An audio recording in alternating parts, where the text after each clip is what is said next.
Hi everyone, Anthony Fantano here, the internet's busiest music nerd, and it's time for a review.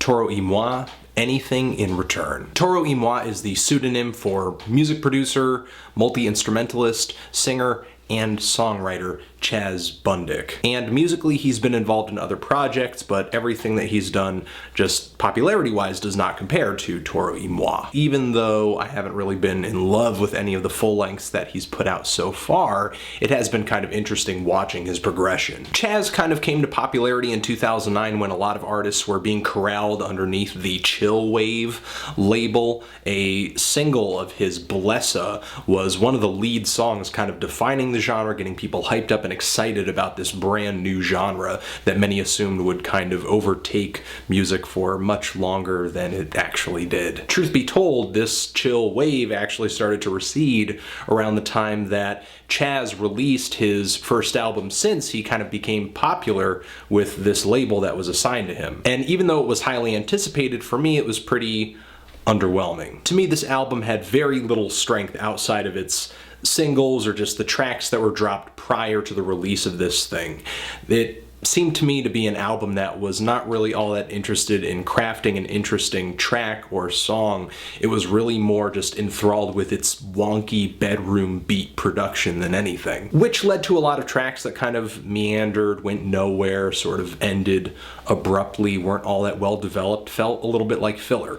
A lot of people disagree with me on this and have disagreed with me on this in the past, but I just continue to feel this way about Causers of This. Now in 2011, Toro Y Moi quickly came out with another LP, Underneath the Pine, and on this album, which I liked a bit more, I actually liked in general, it seemed like chillwave was on the bottom of the menu, and Chaz was embracing the worlds of synth funk as well as disco on this thing, and these grooves felt carefully crafted. They were well crafted, they were sexy, they were alluring. However, from release to release, vocals have consistently been kind of either meh or just a turnoff for me for Toro Y Moi.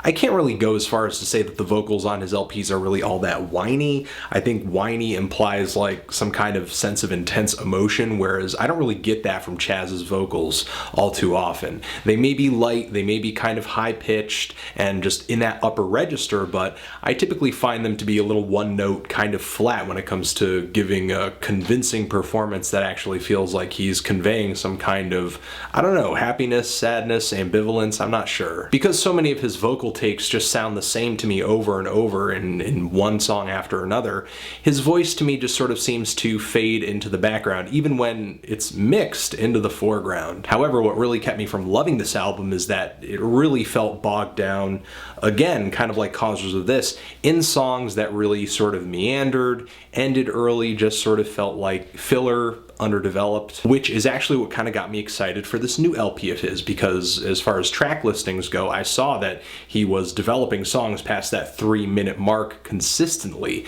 Not only that, but overall this is a longer album. So I was kind of hoping to hear maybe some sort of improved version of Underneath the Pine, or just an improved version of Chaz's shtick in general. However, I personally didn't really get that. I actually feel like I got some sort of amateurly crafted pop torture device where the songs really kind of range from somewhat likable to just ouch. The album starts off pretty fine though with the very catchy and enjoyable.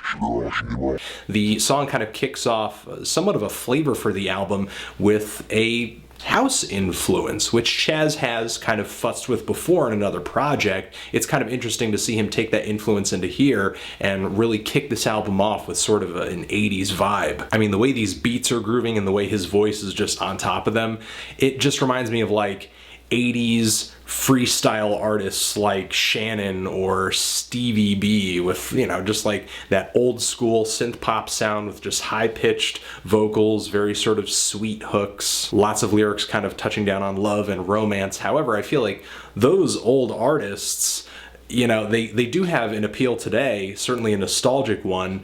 Toro Y Moi definitely shoots for nostalgia on this track and many others on here, but it just doesn't sort of have that old world charm.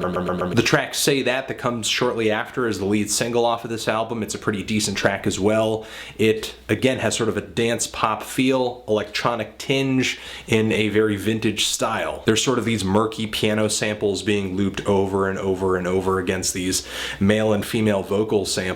Some smooth synth bass, but the vocals to me are, again, just kind of forgettable, and the lyrics that they're singing are just so, I don't know, I guess you would say vapid or something. She's alright, I'm alright. The album is okay up to this point, but the potholes start coming, like with the track So Many Details. The track is smooth enough at the start with this really husky, fat bass line, but shortly after, once the hook pops in, it's just like 4 or 5 layers of badly performed synthesizers clumsily jumping on top of each other in just like this ugly sound casserole. The album is pleasant but very sort of in the background and not all that engaging up until the point of the song Studies, where Chaz comes right in, sort of experimenting with his voice, singing in this very high falsetto, higher than he usually sings, and it is just absolutely blood-curdling. The song High Living comes through with a groove that feels, I guess, sort of sultry, but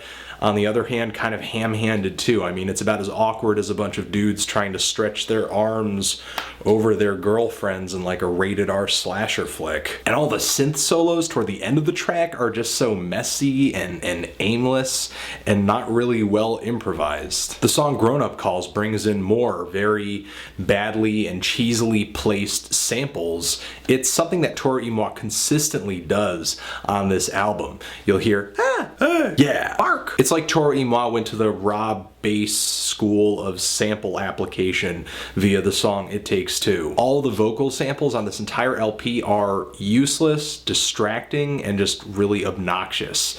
Maybe except the female vocal sample on the track Say That, which is very kind of sweetly cooing underneath the instrumental. Later, the songwriting on this thing gets even cheesier with tracks like Cake and How Is It Wrong.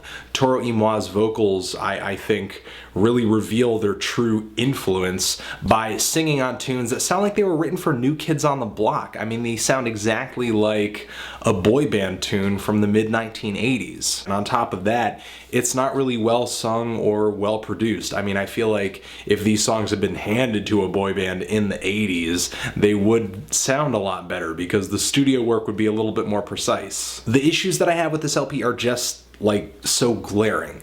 The lackluster singing, the very hammy grooves, the badly and cheesily placed samples, and on top of that, there's really nothing positive to say about the lyrics on this entire LP. I feel like there are some spots where this album, yeah, is pretty enjoyable, like the song Rose Quartz, which is understated, very kind of sensual, like many other songs on here try to be, and there are moments in many of these tracks that approach the idea of sexy, but it just, you know, doesn't actually reach that point for me. You know, many times before I've heard people kind of come at Toro Y Moi with the criticism that this is like merely music to kind of play in the background at the mall while people are shopping at stores like Forever 21 or something like that.